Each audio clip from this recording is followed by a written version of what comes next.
Qadim zamonda bir boy bo'lgan ekan. Uning bir yaxshi, aqlli xotini bo'lgan ekan.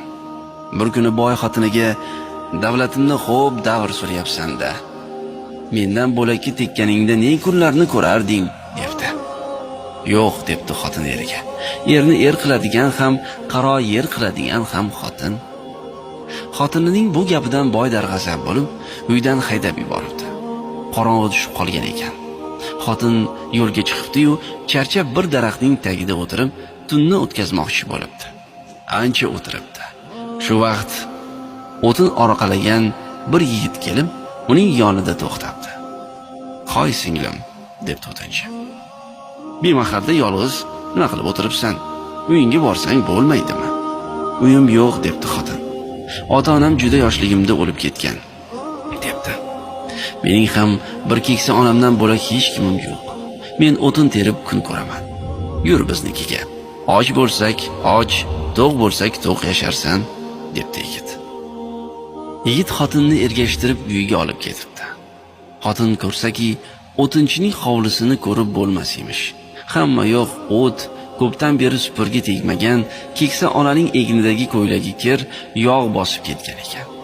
Xotin hovlini supurib sidiribdi, kampirni yuvib darabdi. Xullas, o'tinchining uy joyiga fayz kiritibdi. Buni ko'rgan o'tinchining bahri dili ochilib ketibdi. O'tinchi har kuni tergan o'tinni bozorga olib borib, 2 tangaga sotar ekan. Bir tangasiga yog', bir tangasiga un olib kelar ekan. Ona bola atala qilib yeb kun ko'rishar ekan.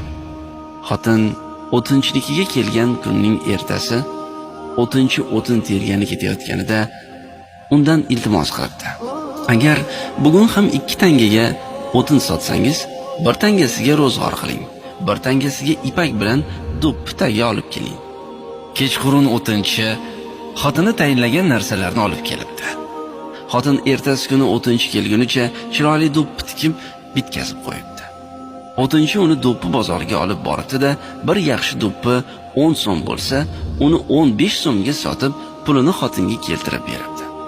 Xotin kunda yigit o'tin terib, sotib kelguncha do'ppi tikib, bozorga chiqarib sotishga taxt qilib o'tirar ekan.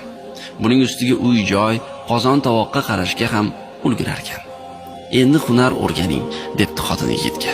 Erkak kishiga hunar kerak. Yigit duradgorlikni o'rganibdi. Ko'p o'tmay yaxshi duradgor ham bo'libdi. Uy-joy ham qurib olishibdi.